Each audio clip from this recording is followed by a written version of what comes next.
Welcome everybody to your free GMAT Prep Hour. I am Reed Arnold. It is May 11th, 2022. Thank you for joining us. For those of you that are here tonight live, thanks for being here. Those that are here in the wonderful world of YouTube, thanks for dropping by and watching our recordings. We have a whole slew of recordings of these from previous sessions. And if you're studying for the GMAT, it's a very valuable resource. It's basically a full study plan at this point.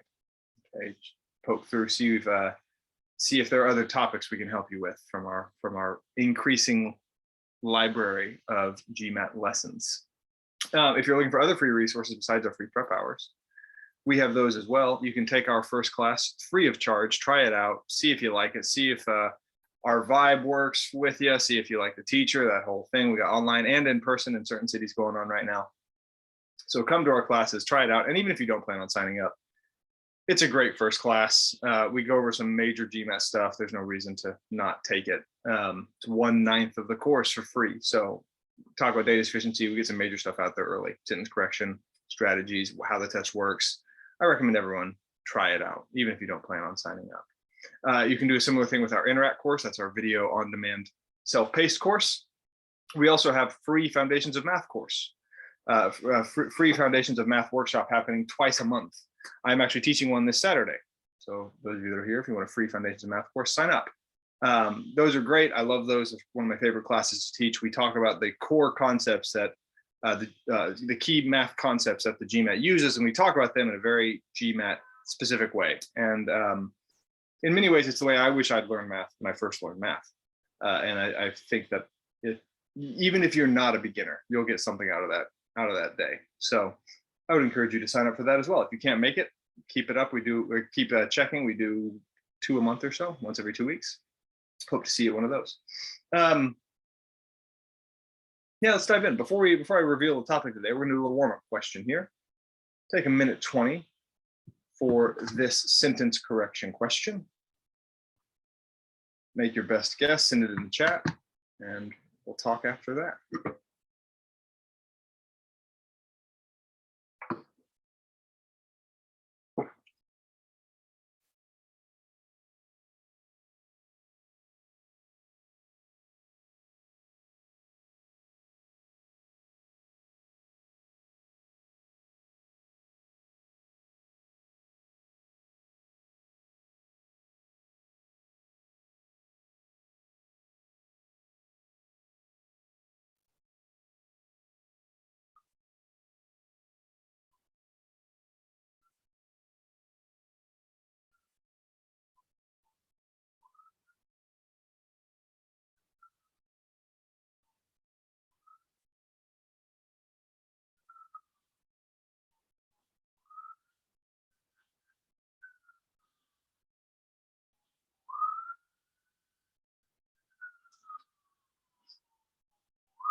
All right, that is a minute 20. Final guesses. That is your average time for a sentence correction question.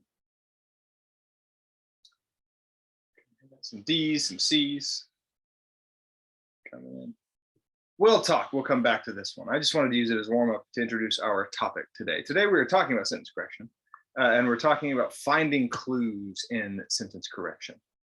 Okay, I'm going to talk about how someone who's really good at sentence correction does sentence correction, how they think about it, what they're thinking about, how they notice it, and how they pick up clues, because there are certain shortcuts, certain words or kinds of words to look for that can really save time and increase your accuracy on sentence correction. We're going to talk about what skills are required to do that and what you need to be on the lookout for in order to do this.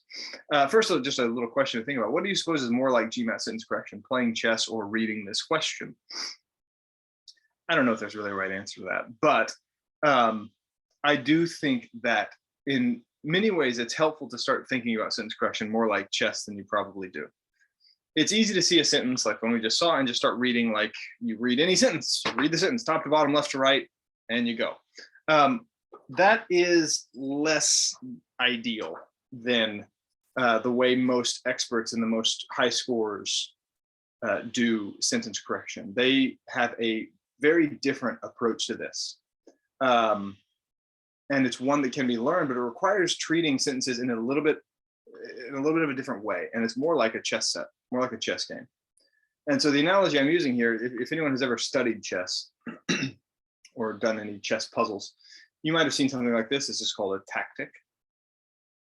And what a tactic is it's an arrangement that a puzzle maker or a chess master has put together, and they put in front of you, and they ask you what the best moves are. And chess players, really good chess players, are constantly looking in a game for the opportunity to use tactics, to recognize what the best moves are based on the arrangement of pieces on the board. Okay. And better chess players notice tactics more frequently than worse chess players. Okay. And so if I put this in front of a chess player, if I put this in front of a novice, if I put this in front of someone who knows maybe the rules of chess, but isn't particularly practiced in chess, this can be very overwhelming.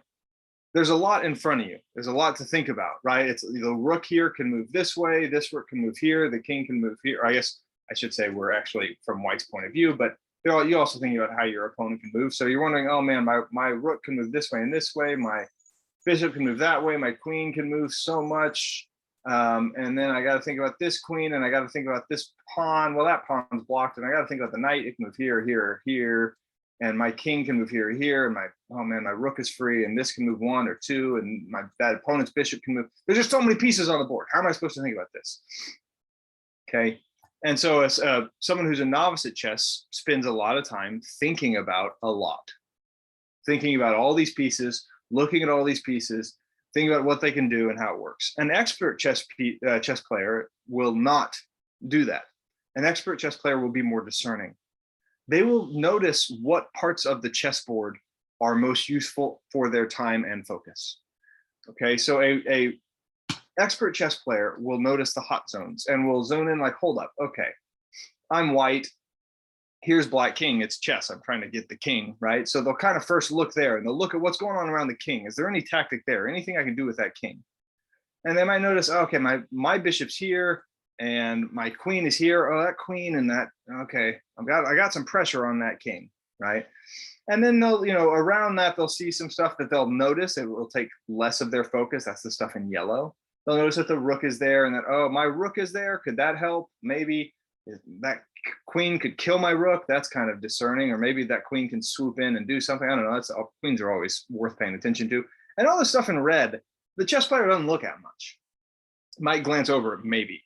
But doesn't spend a lot of time thinking about those moves. Is going to look at the big stuff first. Okay, going to look at the stuff in green, really think about that. And we'll only move away from that if something doesn't work.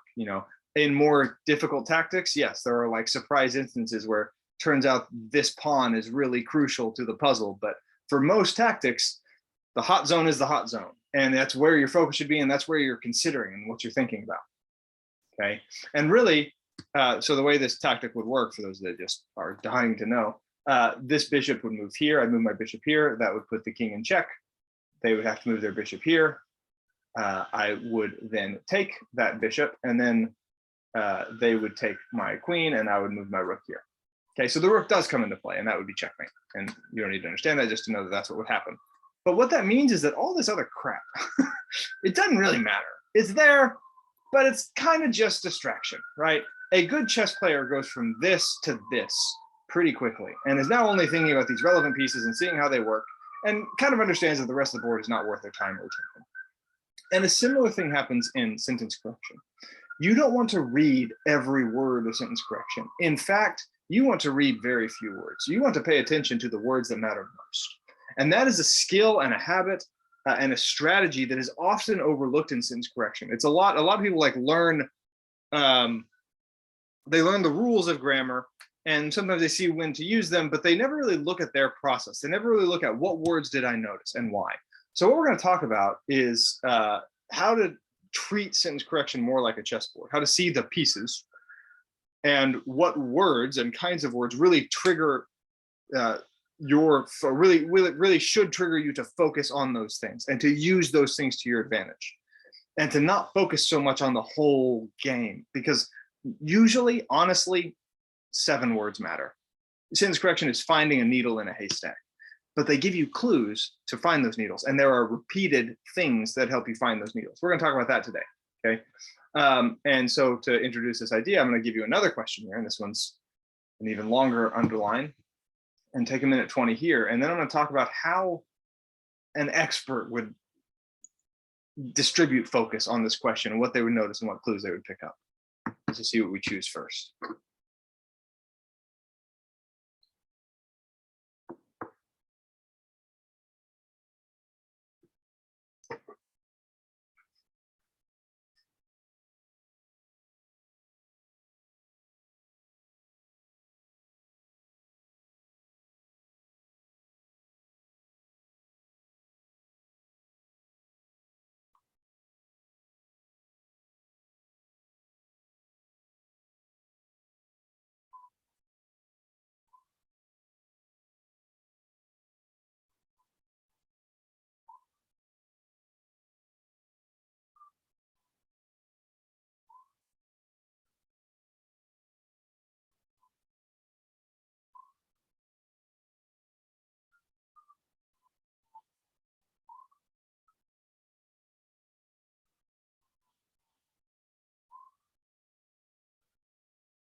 It's 120. I have an A and an E so far. I would make a final guess.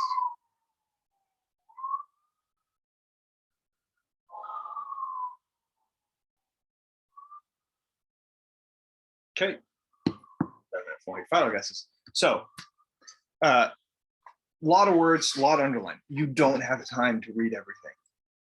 Okay, you can't read everything. You have to be more strategic in how you approach sentence correction, and it's not like you read novels or newspaper articles. Okay, it's more structurally based than that, and you use certain keywords. So, in the first 5 to 10 seconds, what you should do is take a first glance at kind of the whole thing. Just look over the non-underlined part, look over the beginning and end of the underlined part, see what changes you notice, because those changes might give you a hint about what thing to focus on. And so if I were taking a first glance on this sentence, what I would notice is that the sentence starts with the word although, which is an important structural word. We'll talk about it a little bit. So I noticed that, okay, so I would expect although something is true. So although subject verb, and so although the economy has seen. So that yellow, I don't focus too much on it. I just know it's there. And then throughout is, I'm not going to pay attention to that at first, and maybe never, because it's just modifier. I'll worry about it if I have to. So although something, okay, then I have the underlined part. I see that I find that this is a comma. So the whole first chunk is like the although clause, although something is true. And the underline starts with something else is true. And so I look at the answer choices. And the yellow, I notice it's all modifier. I'm really looking at plans. Okay. And then we have the discussion of. And why do I notice that change? Because this is a subject change, right? I'm going to have a subject verb. Although something is true, some subject does some verb. And so, okay, I notice that A, B, and C have a subject of plans, and D and E have a subject of the discussion.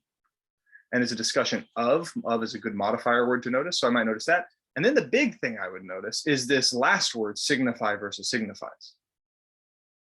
That really jumps out to me. That's one of my favorite things to see, because that is a split between a singular verb, signifies, and a plural verb, signify. They signify, it signifies. And so I already have a big insight into what's happening here, because I have a subject changing, I have a verb changing from singular to plural. In the first 10 seconds, I recognize that this is a structure subject verb game. And I know that's what I start looking for. And so I spend the rest of the time finding subjects and verbs and paying attention to those things and paying less attention to other words. So I know plans was a subject, by the way, so the way this works is the red is the stuff I don't look at much. The green is the stuff I pay close attention to, and the red is the stuff that I really don't, and the yellow is the stuff I might notice but don't look too close at. The red's the stuff I don't notice at all. The green is the stuff I'm really paying attention to, because I want to find subjects and verbs in this way. I know this signifies is a big split. Okay, and so plans discussed. Okay, so this is starting a modifier. Discussed at, and who cares? I'm not paying attention anymore. Plans just, where's the subject? And trade agreements. Okay, so plans and trade agreements. Signify. Great, I love it. See, that works. I'll stick with that. Plans discussed. Okay, we're starting a modifier. I don't really pay attention here. I noticed discussed for a second, and then I kind of stopped paying attention to it. I noticed it's a modifier describing the plans. I stopped reading closely. I might not read it at all. Plans and the recent negotiation signifies. That's no good.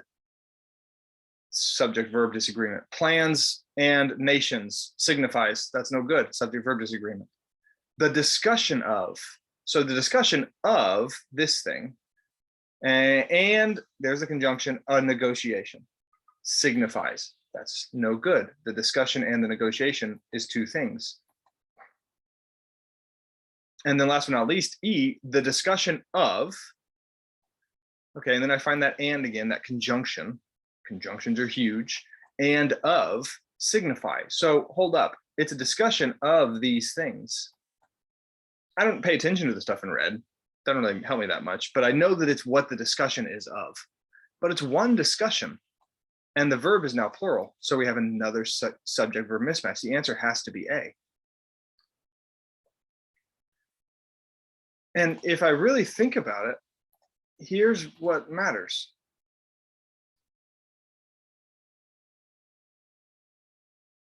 This is what someone who's really good at sentence correction gets to focus on pretty quickly.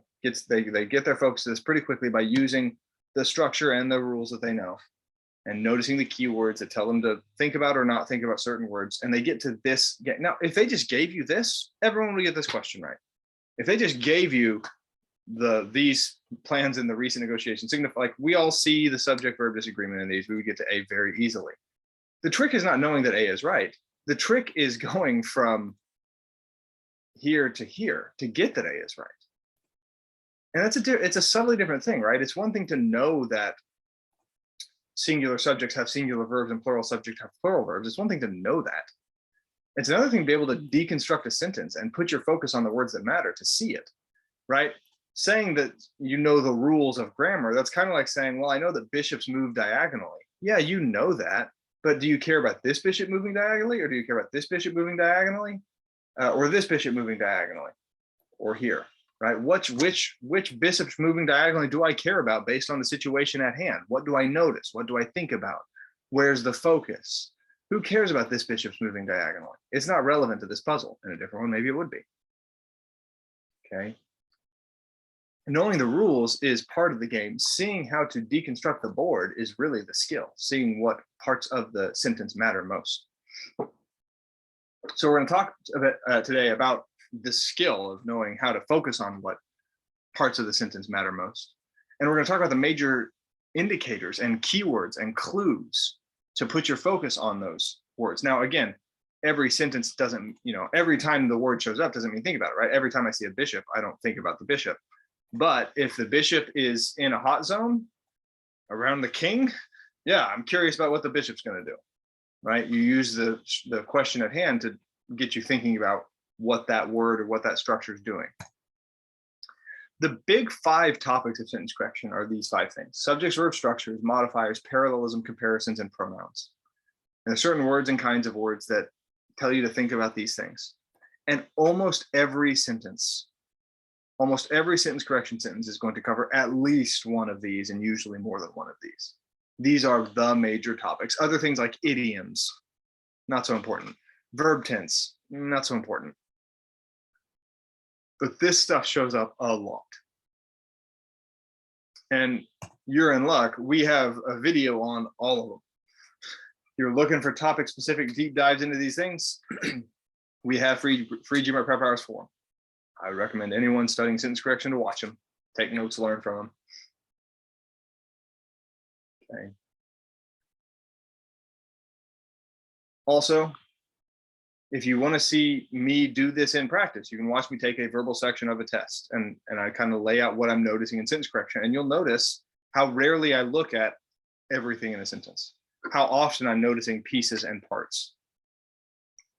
and using that to my advantage. Part of the reason I'm doing this lesson today is because I actually did this again with a class recently. I took a verbal in front of a class and we talked about, I'd pause the test and we talk about what I'm doing, what I'm noticing, what they would do and what they would notice.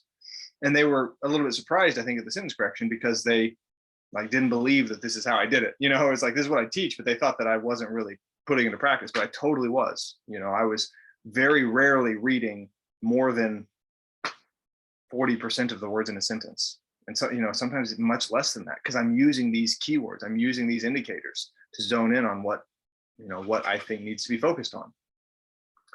So what are those things? How do I know what to focus on? Okay, what words matter most? First, in the subject verb structure area. This one's a little bit vague because there's no constant thing. There's, you know, there's lots of subjects and lots of verbs, but you are always looking for subjects and verbs. Some common words to give a cue to look closely at them: is versus are, was versus were, has versus have, and more generally an S versus not an S. S makes verbs singular and nouns plural. And so if you see that S moving around on verbs and subjects, look at your subjects and verbs. Okay, but when you notice have and has, is and are splits, you're looking at singular plural. We just had signify, signifies, S versus no S. The other things to look out for in the subject verb structure game are conjunctions. Conjunctions are huge. You want to zoom in on them. You want to put them under a microscope and see what they are joining. There are two major kinds of conjunctions: the fanboys. Those are used for sentences like subject verb and subject verb, or subject verb but subject verb. There's also what is called a subordinating conjunction. I use that word, but I don't really care if you call it that. It's not really the point. But those are words like although, since, while, because, right? I mentioned that in that other sentence, right? We have although x, y, comma, x, y. So although subject verb, some other subject verb needs to be true.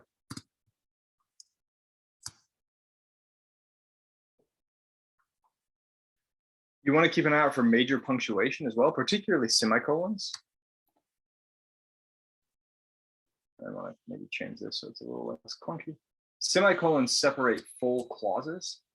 So you want to check, is there a subject verb, semicolon, subject verb? You have to have a full sentence on both sides of that semicolon to have a semicolon. When it comes to commas, use them as I did in this one here, right? I noticed like, okay, I start with an although. Where does that although chunk end? It ends at the comma. I had it in green here. And I kind of noticed that, but you don't want to use commas to make eliminations. I almost never, and pretty much never, I don't even want to say almost never, use comma, like the presence or absence of a comma, to determine if an answer is right or wrong. I use it to help see the structure like I did on that question, but I don't try to make splits on it. Other conjunctions are words like if or whether. If introduces hypotheticals. Less important, less common, but it does show up. And then the word that is technically a conjunction. I'm going to talk about that more in modifiers because that's more what it's used for, but it is a helpful word to notice because you can have sentences, you know, he believes that. My boss believes that I was on time today. Or the senator went on television tell the nation that she will be running for re-election.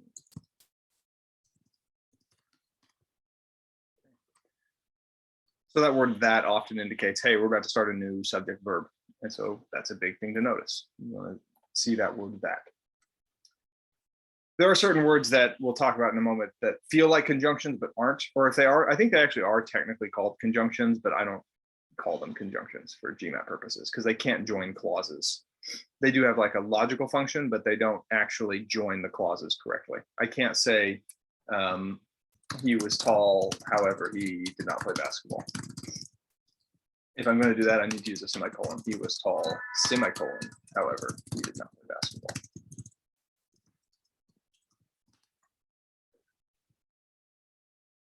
The point is, you want to pay attention to conjunctions. They're little words, 3 letters, but they have huge structural importance. And so a good GMAT test taker notices them and hones in on them, uses them to his advantage, his or her advantage.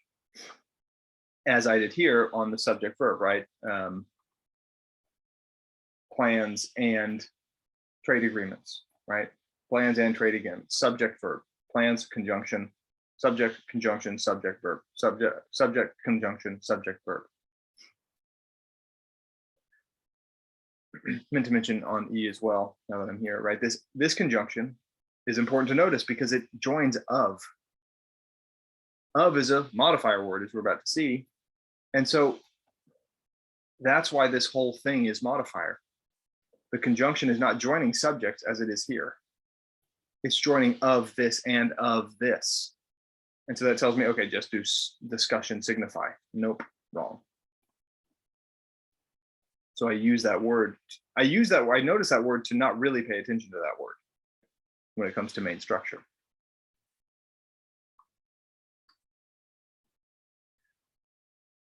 Modifiers. This is I apologize to anyone with graphic design. I'm sure this is just absolute chaos. Modifiers is the trickiest because there's so many different kinds, but it's not infinite. There are definite repeating patterns here. And you want to keep an eye out for them. And I'll kind of highlight, I think, the biggest ones here. The word which, it's a big one. We use it all the time incorrectly on day-to-day life, and that's why you want to notice it on the GMAT, because you can spot errors quickly. It's going to sound fine to your ear, but if you're good at the way the GMAT requires you to use which, you can find mistakes quickly. The word that describes the noun before, and there's two different ways to use that. You can say nouns that verb or nouns that a subject verbs. Either structure is fine, but the word that is one of those words to notice. Ly words aren't huge. Every now and then a sentence will deal with those kinds of adverbs. ING words are pretty big. Those modifiers, and again, it's unfortunately there's not a single word here. Like which is a single word. Just if you see which, you're looking for the noun before. If you see, you have to be a little bit more discerning to pick up an ING word. Notice an ING word on its own is not a verb, it's a modifier. It could be a noun, but it's usually a modifier. And there's two kinds. There's the noun ing, where it's modifying the noun before, and there's the comma ing, where the thing is modifying the whole subject verb clause. The point is, when a GMAT test taker notices an ing modifier, in particular, if it's switching with a which modifier or switching with a verb or switching with something else, they look really closely at that ing modifier. Prepositions are big. Of is a huge one. And we saw an example that dealt with of. Right? I needed to notice this of to recognize that this whole chunk was modifier. Okay, so of is a big one. With is a pretty big one. To, for, from, by are pretty big. I mean, there's a whole smorgasbord of prepositions, but they are all modifiers. And they give you a hint on, should I pay attention to this chunk of text or should I not pay attention to this chunk of text for now? Noticing them is step one. Quantity words are nice. Some questions directly deal with that. Not super common, but they do pop up. ED words are similar to ING words. With both ING and ED, you really want to notice when they open a sentence or they open a clause, because they have to define that subject. They have to describe that subject. Okay.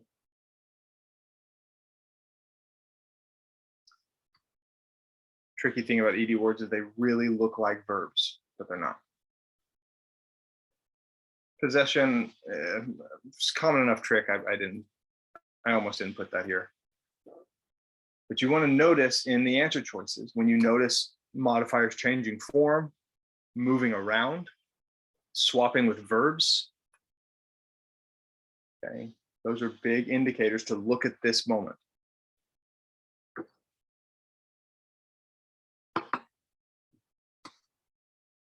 By the way, if you want, you can take screenshots of this. If you're watching online, feel free to take a screenshot of this.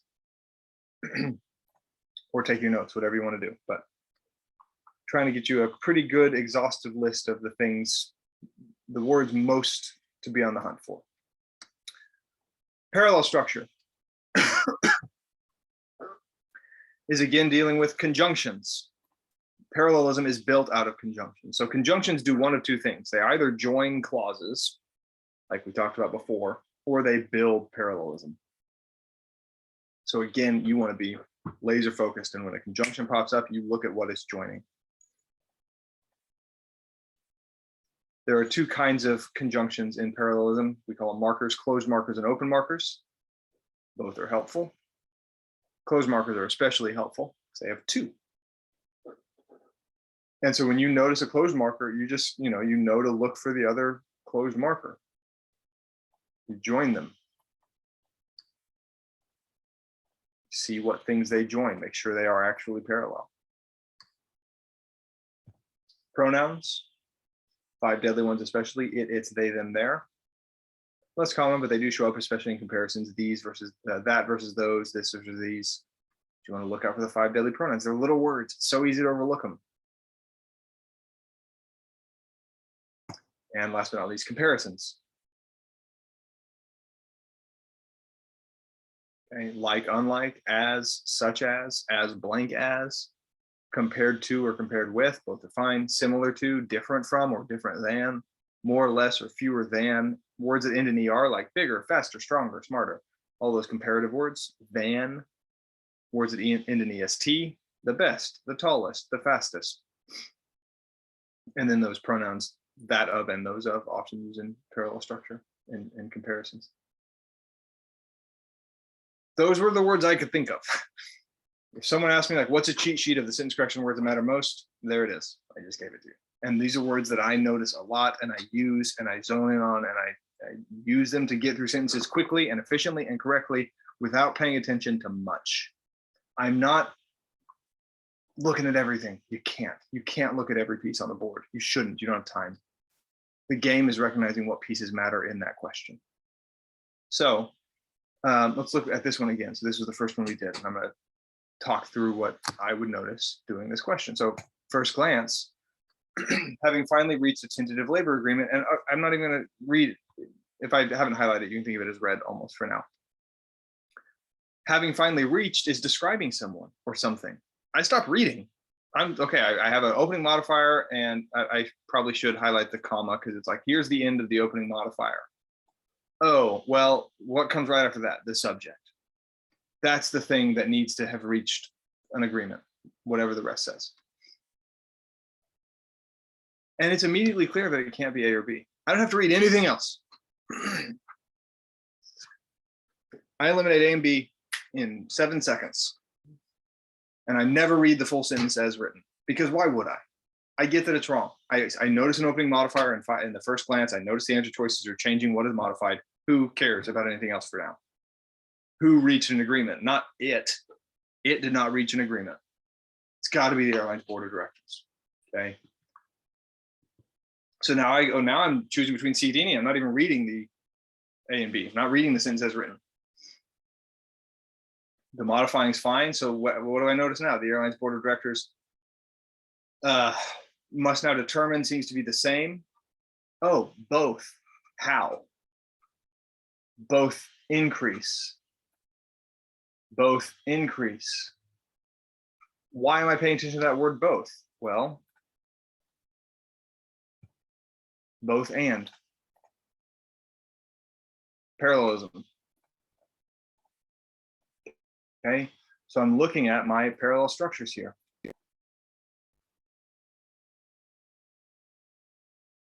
Once I recognize that both is in C, D, and E, I'm looking at both and. Okay, so both must now determine both how to something and compete. Both how and compete are not parallel. They're how both increase and compete. Great. Both increase and also how to make. No, those aren't parallel. D. And again, what words do I pay attention to? These. And really, I put this in yellow because I could have covered some of it up, but it felt a little weird to cover it up because I did use it to get down to C, D, or E. But once I get down to C, D, or E, it's just like, okay, now I'm looking at the both increase and how. These are the words that matter. Having finally reached it, go away. The airline's board of directors. Now, you could have found another way. You could have used the pronouns, I think, as a split here. And that's fine. There's often multiple things to notice in a sentence, but we do have then it did in the past, then they did in the past. So I could, who's they? The they who did, who's competing, not they. The company did, the airline. I'm not saying the board of directors is competing. So I could get rid of C for the pronoun. Sure, pronouns are worth noticing too. But you didn't need to notice it.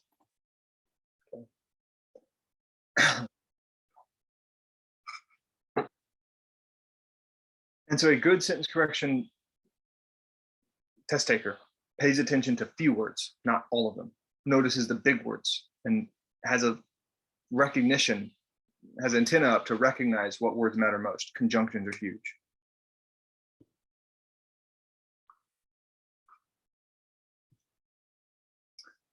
So here's a question that is from one of our practice tests, Manhattan Prep question, but I think it's a pretty realistic question, and it tends to be a real humdinger. It tends to really get students. So here's Minute 20. Take your best guess and try to use what we're talking about here. Try to be a chess player, not a reader.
It's about 1:25.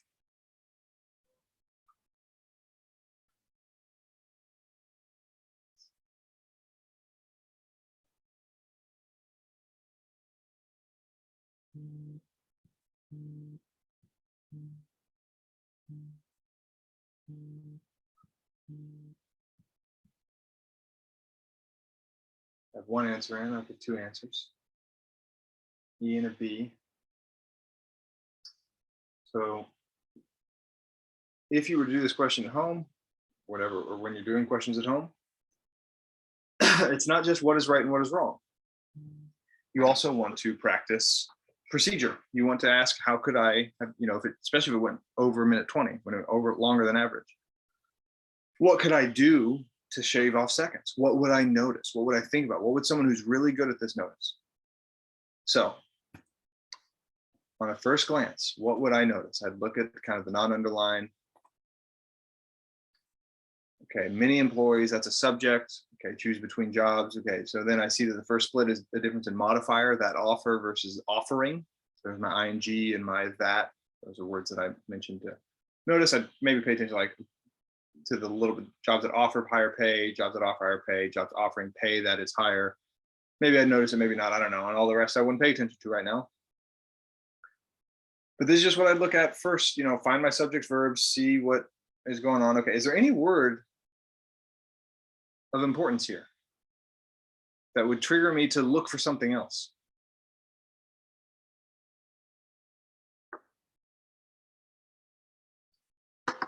Yeah, good, May. Between. It's another closed marker for parallelism. And it's not in the underline. And so once I notice that, and I see, okay, they must choose between, and then I see that it's about to start the thing that these people are choosing between, it becomes a question of, oh, what are they choosing between? That's what I want to figure out. I'm looking at that. They choose between jobs. They choose between jobs. And so I'm going, okay, they choose between jobs. and what else? They choose between jobs and what else? Well, all of this stuff is just describing the job. So I'm not going to pay jobs that offer blah, they require blah, blah. Where's the other thing we're choosing between? Where's the other job?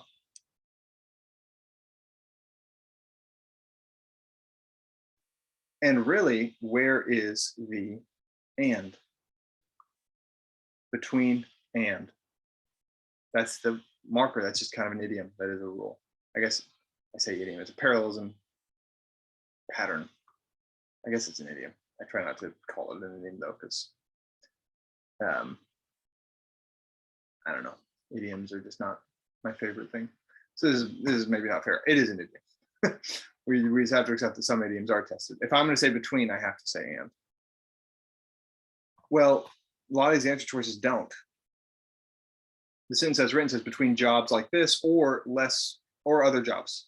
And again, I don't really pay attention to that yellow. It's like, well, other jobs. But I need between and. So A is gone. Between jobs that do this, blah, blah, blah, or these jobs.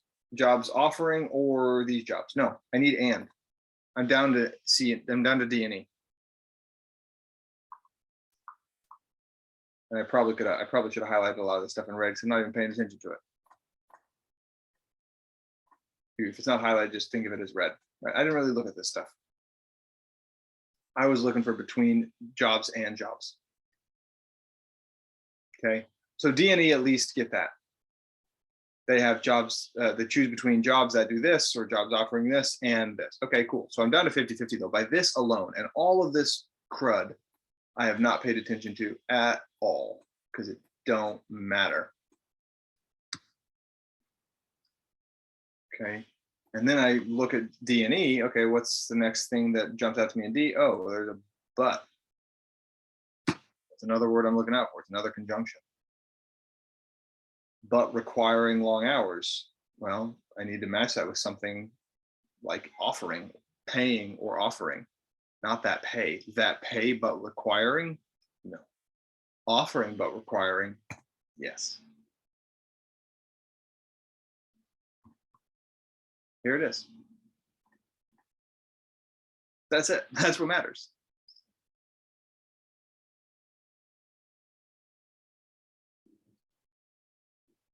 You can even probably take this out. Many employees choose between jobs or jobs. Or jobs, or jobs, or jobs. And jobs that pay but requiring, offering but requiring.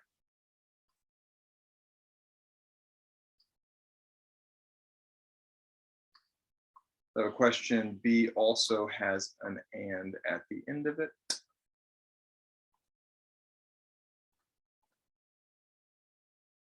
But what is that and, May, what is this and joining? Is that the and that joins with between? Between jobs doing this and lower paying jobs? Then what is this or doing? That and is joining less physically intense and lower paying.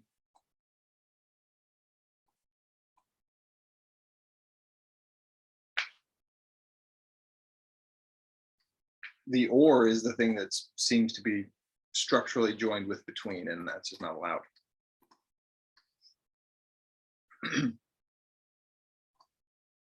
So this is what matters. And really 3 words give you the insight here. Between triggers, look for and. If you don't notice between on this question and you don't think about between on this question, it's going to be harder quite a bit. And then after that, you notice the but. Okay, what is the but conjoining? These words give you the insights on what to think about.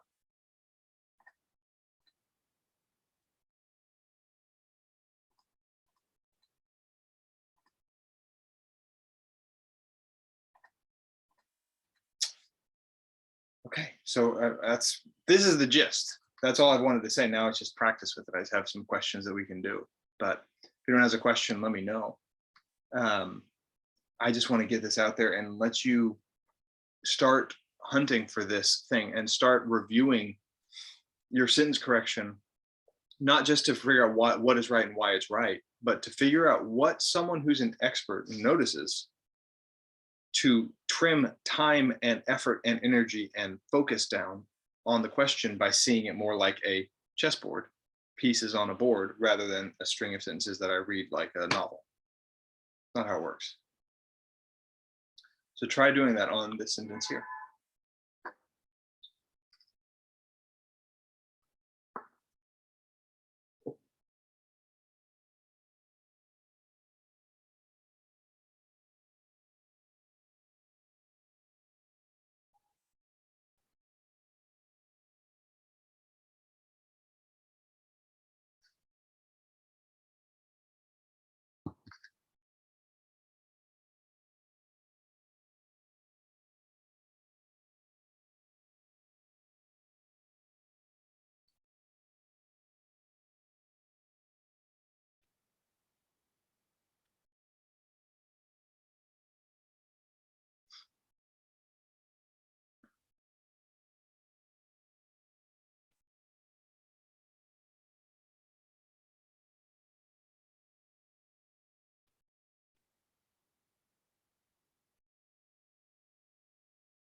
Okay.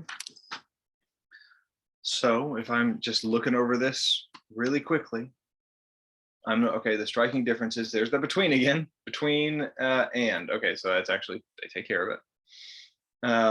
Striking is between the semantic organization of something, that, those, singular plural pronouns, have, has, singular plural verbs. That's the big one. That's the best one to notice. I might notice this in the middle, perhaps, which, in, both, in, and, in, both.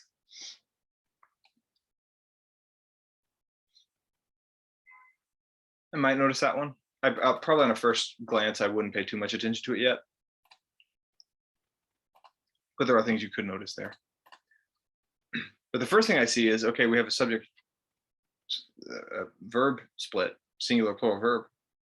Well, what's the subject? The differences. If you notice that, you're down to 50-50 already. The differences have done something. Not the differences has done something. The differences between blah, blah, blah, blah, blah, blah, blah, have done something.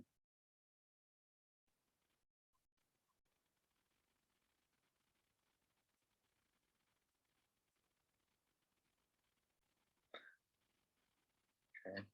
So now I choose between A and C.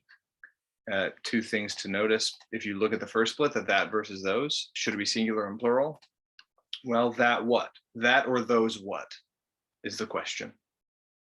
And I'm comparing something of European languages to something of Native American languages. I guess I could glance at that, but it's okay, that what? Between the organization and the organization. It's a singular organization of these languages and a singular organization of these languages. So that leads me to A. If you wanted to know something else, you could say which include grammar and vocabulary. What does that mean? That means that the languages include grammar and vocabulary. I mean, I think they probably do include that. It's kind of a weird way to say it, but I think the point is that we're talking about how these are different, how the organization was different in these ways. Not that the languages include these things. So that modifier seems weird as well. So the answer here is A. And all these other words, I just don't really even look at that much. I guess I might glance, I glance at the languages I'm looking at, I don't need to pay attention to much else. Doesn't really matter. Okay.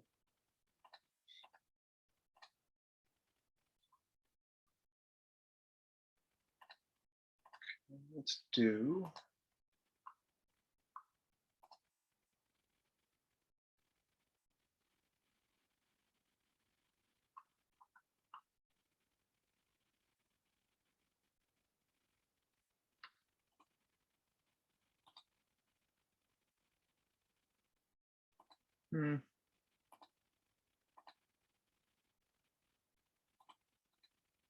Sure. Let's do this one. Minute 20.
That's a minute 20. So it's funny. I would actually, I didn't remember what the answer to this one was. I can't remember the last time I did it. I kind of just compiled it onto the worksheet today, or the spreadsheet today, because I took a quick glance at it and noticed it had some things I was talking about, just some words there. But you know, I was just doing it basically with y'all, and you know, that first scan, that first glance at those first reads, when I put something in red, I just kind of realized this. When I put something in red, I'm not saying that I don't read it or that I don't look at it. Sometimes I don't, to be sure. But what's really often happening is I'm reading it with the thing I was thinking about is, do I want to pay attention to this word as I'm reading it? If I do, you know, I notice words that I do want to pay attention to. And if I keep reading, it's like, do I want to pay attention to this word? Is this word worth my time and focus? Or is this part of the sentence worth my time and focus? And I'll just tell you all basically what I did doing this question, where my focus was. First glance, I noticed including, which, included, among them, among these. So it's kind of a modifier thing. We have some pronouns I noticed. Okay, at the meeting, which was just a modifier, didn't seem that important. So I read it, but didn't pay much attention to it. I'll put that in yellow. Investors, that's a subject, so I paid close attention to that. Investors heard a presentation about some stuff. I didn't really pay attention to what the presentation was about for now. There's challenges. Okay. Facing the company.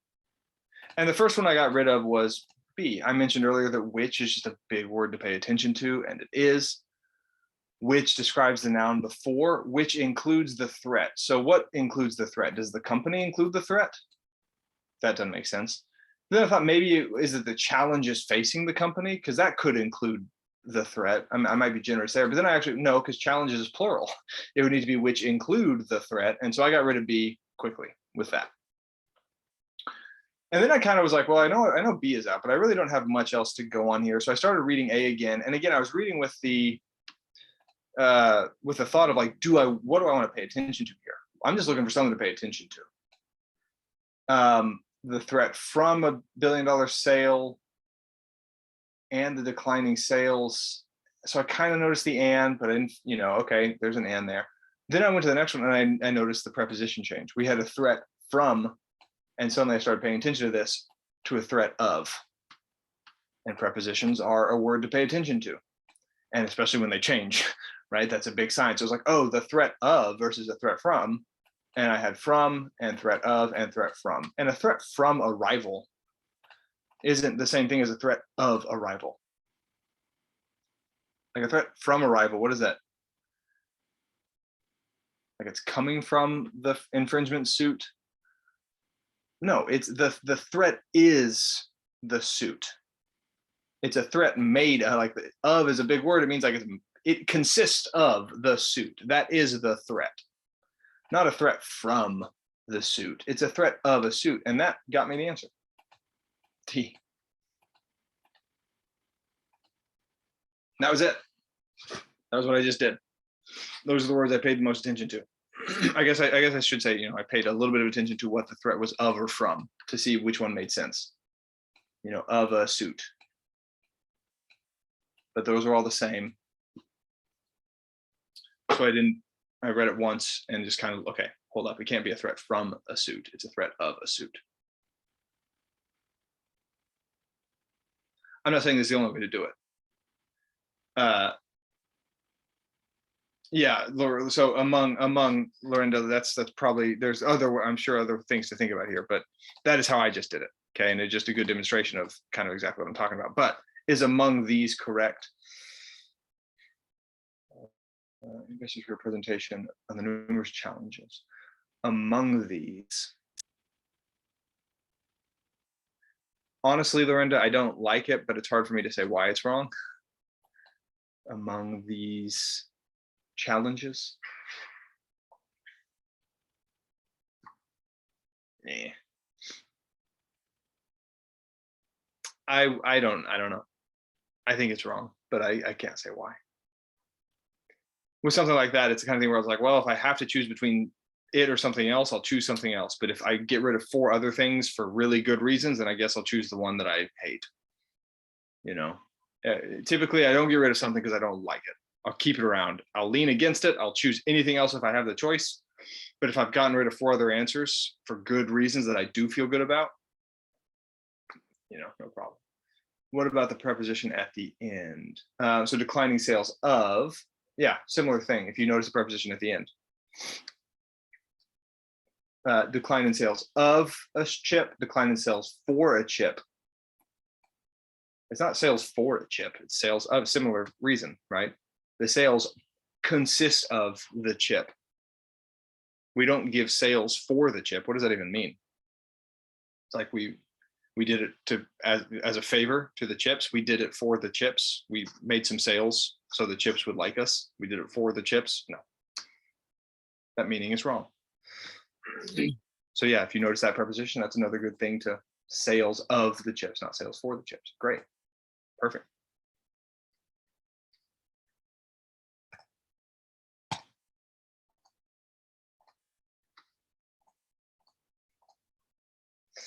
Okay, let's do one more.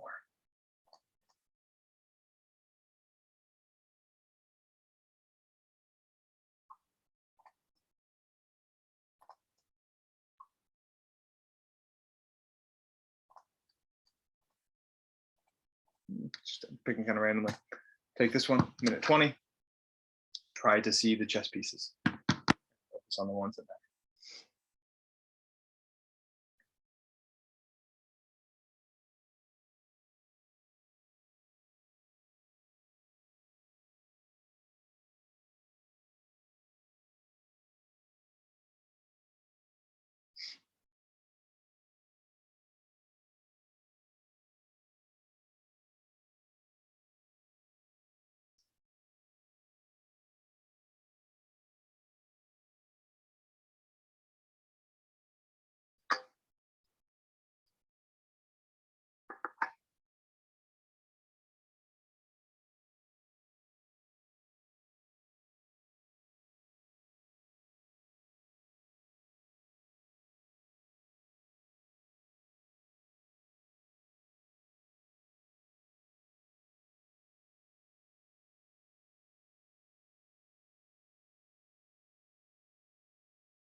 minute 20.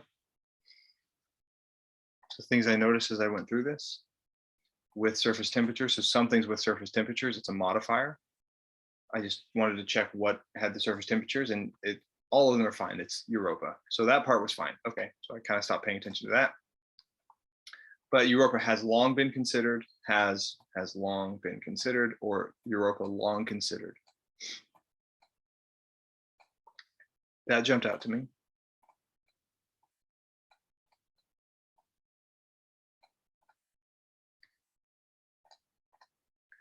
What's the difference here? This is a verb, has long been considered. This is a modifier.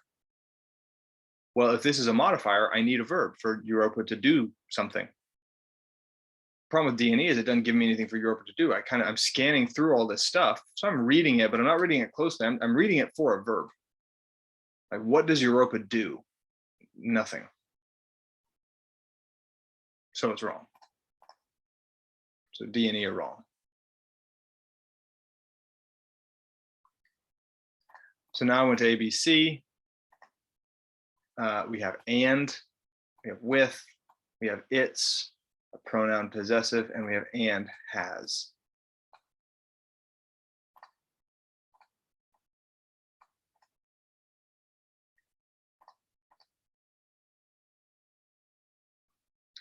I definitely don't like A. It's been considered too cold, and with miles of water, what? And with miles of water, what? Like, I feel like we're starting a new thought here. And with miles of water, something else is true, but we don't actually get anything. So this was not correct in my book. And with miles of water. So I kind of paid attention to miles of water because that was what it was with. And with miles of water, what happens?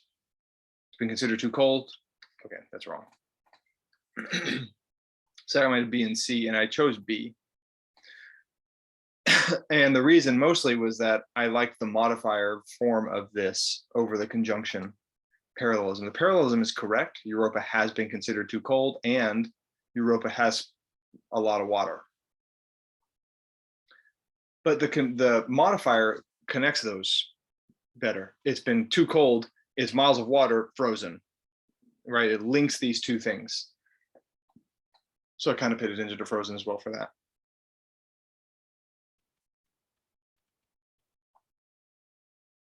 It's part of being too cold. So this is a strange form of a modifier, but it is allowed. C, I didn't like the parallelism compared to the modifier. And I had some issues with considered as. I kind of paid attention to as for a second. Considered as far too cold. Just considered far too cold. I don't know if that's an idiom or what.